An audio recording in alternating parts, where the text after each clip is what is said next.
ओम नमो भगवते वासुदेवाय। ओम नमो भगवते वासुदेवाय। भगवान श्री कृष्ण संपूर्ण मानव जाति के हित के लिए यह ज्ञान प्रदान करते हैं।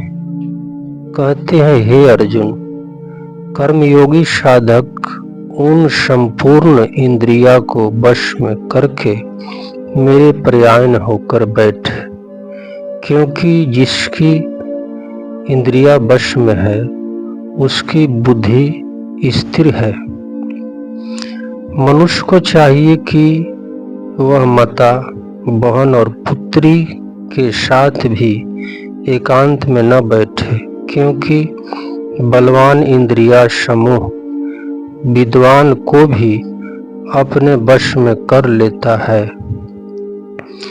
व्याख्या: जो बलपूर्वक मन का हरण करने वाली इंद्रिया है, उन सबको वश में करके अर्थात सजगता पूर्वक उसको कभी भी विषय में विचलित न होने देकर स्वयं मेरे पर्यायन हो जाएं।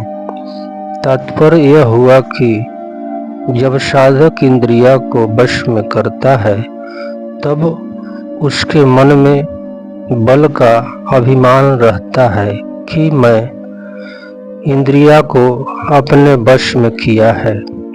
यह अभिमान साधक को उन्नति नहीं होने देता और उसे भगवान से विमुख करा देता है। अतः साधक इंद्रिया का संयम करने में कभी अपने बल का अभिमान न करें, उसमें अपने उद्योग का कारण न समझे, प्रस्तुत केवल भगवान कृपा को ही कारण माने कि मेरे इंद्रिया के संयम में जो सफलता मिली है वह केवल भगवान की कृपा से ही मिली है। इस प्रकार केवल भगवान के पर्यायन होने से उसका साधन सिद्ध हो जाता है। यहाँ कहने का मतलब है कि मानव शरीर का मिलना, साधना में रुचि होना, साधन में लगना, साधन का सिद्ध होना, ये सभी भगवान की कृपा पर ही निर्भर है। परंतु अभिमान के कारण मनुष्य का इस तरफ ध्यान कम जाता है। कर्मयोगी में तो कर्म करने की ही प्रधानता रहती है और उसमें वह अपना ही पुरुषार्थ मानता रहता है। अतः भगवान विशेष कृपा करके कर्मयोगी साधक के लिए भी अपने पर्यायन होने की बात कह रहे हैं।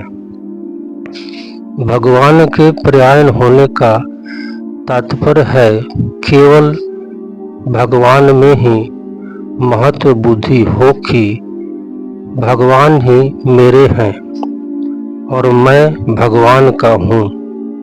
संसार मेरा नहीं है और मैं संसार का नहीं हूँ, कारण कि भगवान ही हर दम मेरे साथ रहते हैं। संसार मेरे साथ रहता ही नहीं। इस प्रकार साधक का मैपन केवल भगवान में ही लगा रहे। कर्मयोग का प्रकरण होने से यहाँ भगवान को कर्मयोग के अनुसार उपाय बनाना चाहिए था, परंतु गीता का अध्ययन करने से ऐसा मालूम देता है कि साधक की सफलता में केवल भगवान पर्यायन ही कारण है। अतः गीता में भगवान पर्यायनता की बहुत महिमा गाई है। जैसे जितने भी योगी हैं उन सब योगियों में श्रद्धा प्रेम पूर्वक मेरे पर्यायन होकर मेरा भजन करने वाला श्रेष्ठ है। छठे अध्याय का 47वें श्लोक आदि आदि। पहले 59वें श्लोक में भगवान ने यहाँ कहा कि इंद्रिया का विषय से संबंध विचेषण होने पर भी स्थित प्रज्ञा नहीं होती है, और इस श्लोक में कहा है कि जिनकी इंद्रिया वश में है वह स्थित प्रज्ञा है। इसका तात्पर्य यह निकला कि वह दूसरे अध्याय के 59वें श्लोक में इंद्रिया का विषय से संबंध विशेषण होने पर भी भीतर में रस बुद्धि पड़ी है, अतः इंद्रिया वश में नहीं है, परंतु यहाँ स्थित प्रज्ञा पुरुष की इंद्रिया वश में है और उसकी रस बुद्धि निवृत्त हो गई है। इसलिए यह नियम है कि इंद्रिया का विषय से संबंध विशेषण होने पर वह स्थित प्रज्ञा हो ही जाएगा, क्योंकि उनमें रस बुद्धि रह सकती है, परंतु यह नियम है कि स्थित प्रज्ञा होने से इंद्रिया बस में हो ही जाएगी। प्रविष्ट भाव। कर्म योग के साधक के लिए भी भगवान ने मत पर पद से अपने प्रयाण होने की बात कही है। यह भक्ति की विशेषता है, कारण कि भगवान के प्रयाण हुए बिना इंद्रिया का स्वार्थ वश में होना कठिन है।